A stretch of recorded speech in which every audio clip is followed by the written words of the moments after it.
Hello class, this is Professor Kraus and I'm excited about this upcoming class in spring 2026, Developing Relevant Expository Messages.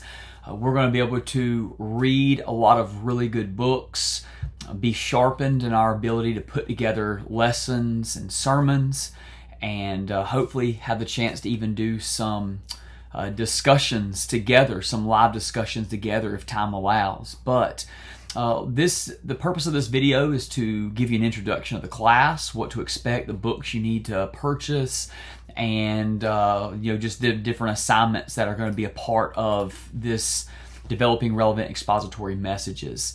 Here's my information, my email address and phone number in case you need it.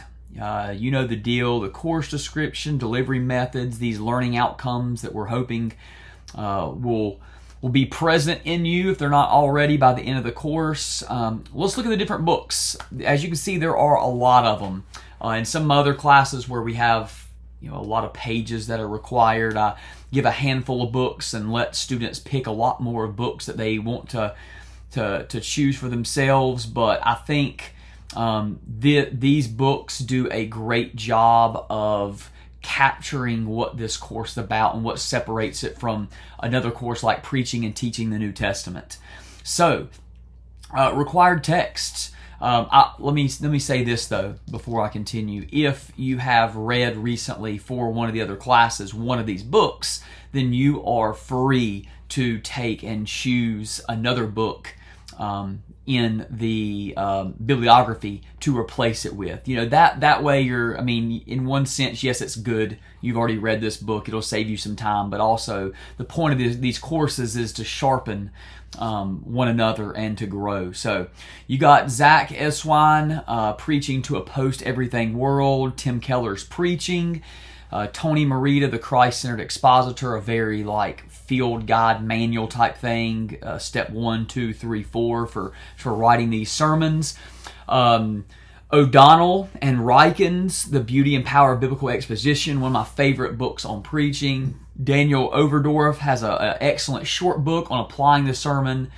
Piper, Jim Shaddix, John Stott, and Kevin Van Hooser. So we've got some new books, we've got some older books, but all of them do different things well. And so I'm excited to talk about these books with you and even read what you glean from them. Let's talk about these assignments.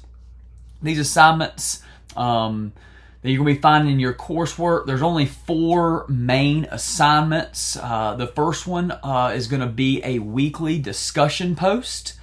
So in your discussions, I am going to be throwing out a question that's going to be posted, taken from the lectures and the reading, asking you to think deeply about a certain topic. You're going to write on that by Thursday, and then you're going to post your responses to 1 or 2 students' responses by Sunday. Your second main, let's just go to C, reading reports. This is going to be due the very, very end of class, and it's going to be a 1-page reading report for each book read during class. And so this is going to be due, like I said, at the very, very end. Now, sermon examination report. This is going to be, I don't think, a very necessarily difficult assignment, but I hope more than anything it's informative. Because the more we read and listen to other preachers, we're going to be sharpened. We're either going to learn things that we can do, whether it's preaching with more passion, using better illustrations, things like that, or we're going to be, we're going to see what we don't think they do very well and be encouraged to continue working on that in our own preaching.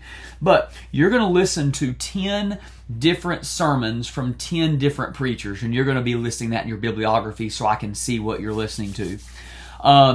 And you are going to be paying special attention to how these sermons represent expository preaching, how they apply, how they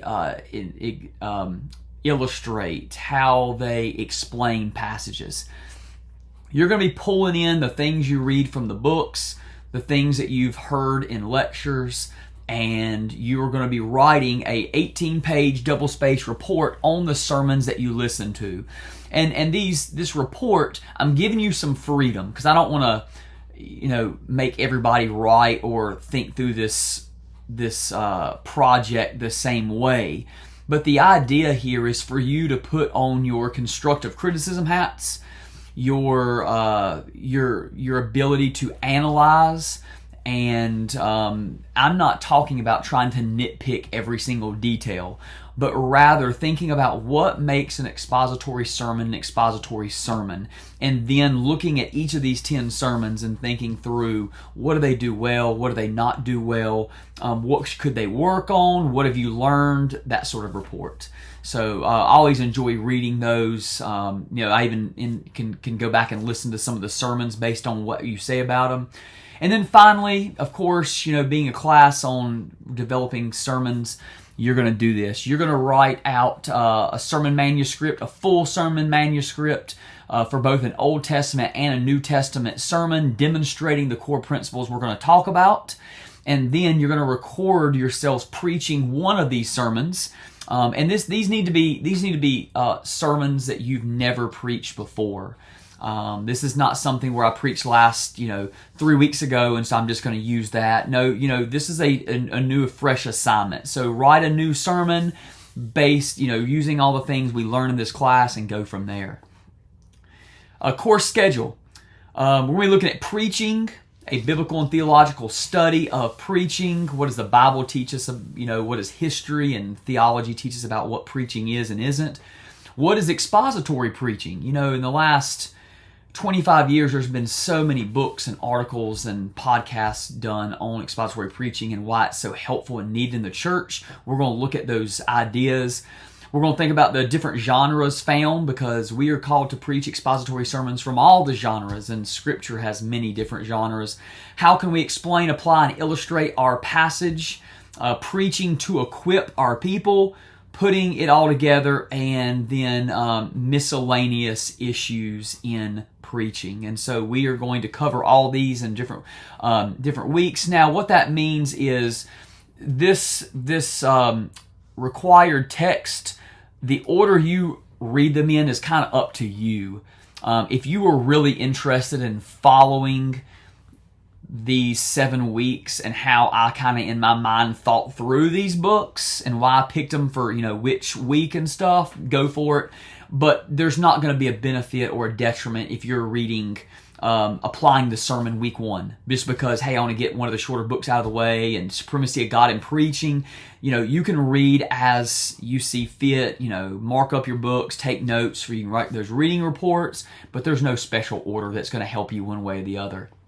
Now, it's not in your syllabus. You're going to be hearing a lot more about this in the announcements each week, but I also would love, if you have time and you're interested, on week 1, I'm going to post a quiz asking to see if there are any times during the week.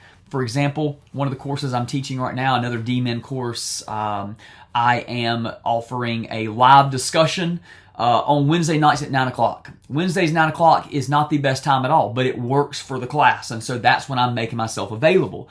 And what we do is we just discuss preaching. We discuss different topics, different ideas. We offer different perspectives, and it is my favorite part of the class probably because I get to spend time with you. And so I'm going to post and see if we can put together a time that works for the greater majority of the class, or maybe one that people can fit in a couple weeks. And we'll do this only for about four or 5 weeks of the course. We're going to be running up against Easter and stuff probably, based on the timeline of this course. And so I want this to be something that's enjoyable. It's not graded. It is not required, but something I believe is helpful in thinking about preaching. The deal with AI, use it as a tool. Do not use it to write your papers or, go use it in a way that's unethical. Here are the grading weights for each of the requirements of the class. Here's what you can expect from me when it comes to interacting and communicating back with you. And participation and attendance is important for this class. That participation requirement is going to come in the discussion forums that showing that you have watched the lectures and you're interacting with them. And then finally, you got a bibliography here with a lot of different preaching books that cover a wide spectrum of ideas. Just because it's on here doesn't mean that I'm going to agree with each and every one of the books or all their points. But they are good books that will help us be sharpened for the task of developing relevant expository messages. So, with that being said, that is the overview of this course. If you have any questions, please feel free to reach out to me. And if not, I look forward to spending time with you during this course. God bless.